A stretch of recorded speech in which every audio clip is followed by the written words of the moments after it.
Well, hello, brothers and sisters. Pro-life leader Frank Pavone here, continuing my reflections of my daily diary. What did I do each day? I think it's very important for all leaders to share that with the people that support them and help them do the work. Let them know how the work is going. And I love talking about what we do. So I want to cover today, Friday, May 8th through Monday, May 11th of 2026. So I was here at the office during those 4 days in between trips, and the days when I am here in the office, as you know from following these diaries, start very early, and that was no exception during these days. On the 8th, I was up right away working at my desk and dealing with the following things prior to the staff coming in for their morning briefing. Data technology, media outreach, trip preparation, a new prayer booklet that we've written, snail mail correspondence that is helping the staff make sure they have the most up-to-date responses, and then these other topics that continued through the day as I went between my desk and meetings. Staff password updates, a special letter to our highest category of donors, a letter for exemption from the vaccine, the video preparation for a conservative leaders meeting where we submit a video about our activities, email blast to all our list, radio show preparation, scripture themes for our daily scripture reflections, writing those out, and then the posting of pictures from the recently completed trip to where I was a speaker at the National Institute of Family and Life Advocates. Continued with interacting with the staff during and after the briefing, coming in here for the studio for the 10 a.m. live scripture, and then talking, just catching up on paperwork, talking again with various staff and getting done the desk work relating to these topics that I've just mentioned. And that went on through the course of the entire day and into the evening, working here at the office at my desk, well into Friday evening, that's May the 8th. On Saturday, May the 9th, I continued in this pattern, getting up early, working at my desk on matters such as the Priests for Life newsletter and having the staff use AI more and more to lay out that newsletter, save some time. Prayer booklet, new prayer booklet, email about our products, pastoral team communications to make sure they received the monthly reading that we send them, and also some work here in the studio, making sure we have our latest products available for use on our broadcasts. Other than that, it was a day very much like the previous one, with paperwork galore at my desk, emails, and interaction with the public and with different project planning for the staff. We had the 10 a.m. live scripture that I did from here, and then just continued work on all these matters the rest of the day, some writing and preparation for talks coming up, and so on. Sunday, May 10th, similarly here at the office, Mother's Day, did a special broadcast at 10 a.m. for that topic, of course, and many of you saw it, I'm sure. Similarly, some pre-tapings I had to do here in the studio for the scripture reflections of some of the coming days when I will be again traveling. Day of prayer, of course, day of worship, and spending some time doing that. And then catching up on matters relating to, for example, Uber records. I use a lot of Uber on my trips, make sure the records get submitted to the finance department, the 115 Forum of Pro-Life Leaders, podcast preparations and plans and upgrades, preparation of posts for social media, databases for the staff. We're doing a lot of upgrading of our computers during these days, finance department communications, connections with certain Catholic leaders and broadcasters through our friend Patrick Novakoski, Catholic author and friend. You may have seen him on some of these broadcasts, and communicated with him some more and sent an article over to the Daily Citizen. We send out regular opinion pieces to many different outlets, and on that day I sent that one. And just at my office the whole rest of the day and evening catching up on all these various things. And finally, Monday the 11th of May, staff is back, of course, from the weekend. Up early, doing some pre-tapings here in the studio for scripture reflections that occur on days that I'm traveling. The morning staff briefing, connecting with them for various work that has to be done.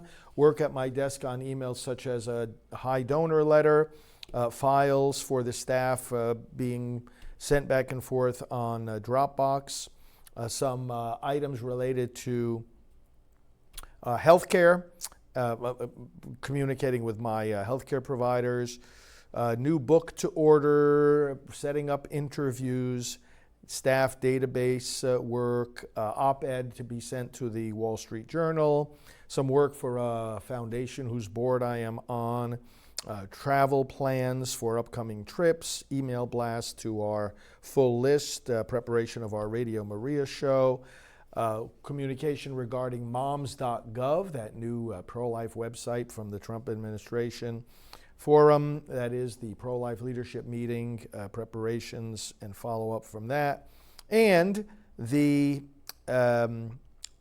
communication to one of the pro-life leaders who had questions about the Supreme Court decision that came out about the pregnancy centers in New Jersey. After the staff briefing, I connected with our social media director for a meeting at 9:15, and then a 9:30 meeting with our communications director, and then here in the studio for the 10 a.m. live scripture broadcast, and then 10:30 with, again, our website department. I had an 11:30 interview, a national interview here in the TV studio.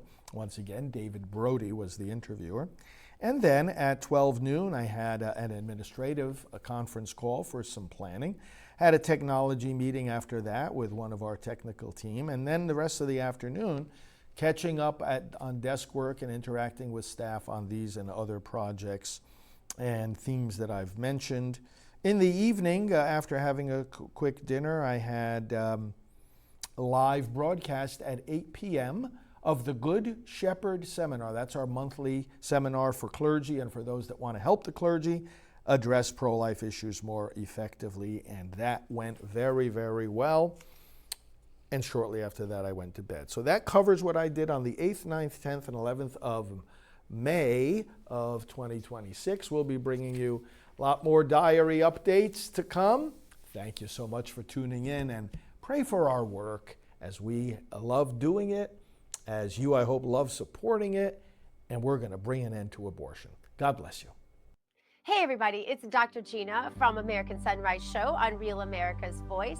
And I just wanted to take a moment to thank Father Pavone and his entire team for everything they do there for life all the time. Some of you know that I went all the way through Catholic schools. I always say I know enough about Catholicism to be dangerous, but it's true. But I'm not Catholic, and I think that's really important because I know what it takes to be a strong Catholic for life, because I know the mechanics of it, but I also appreciate so much that somebody from the Catholic faith is carrying the torch in the ways that I think it should be carried. You know, I've said many times, I've interviewed Father Pavone countless times, I've known him for decades, and I've said many times that he is one of the most courageous Catholics I've ever known. And I think that's so important as we go into an age where the battle we wage is not against flesh and blood.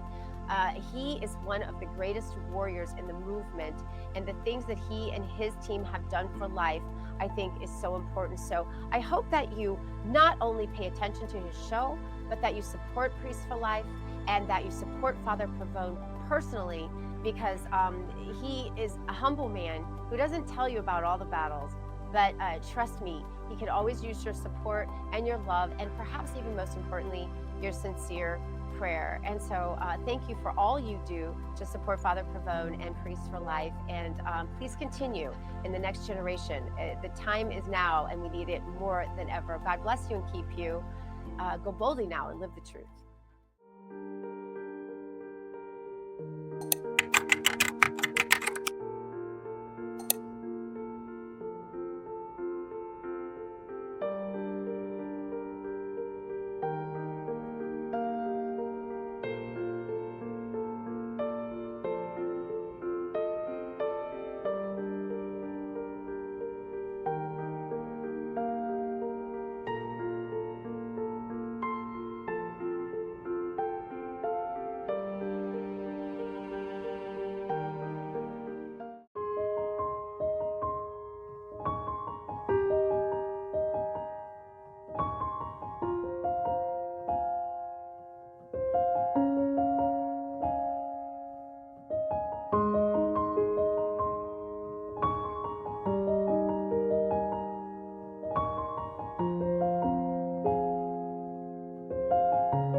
Follow him, Frank Pavone, Fr. Frank Pavone. He is the National Director of Priests for Life. Please go to priestsforlife.org. Frank Pavone. Frank, thank you very much.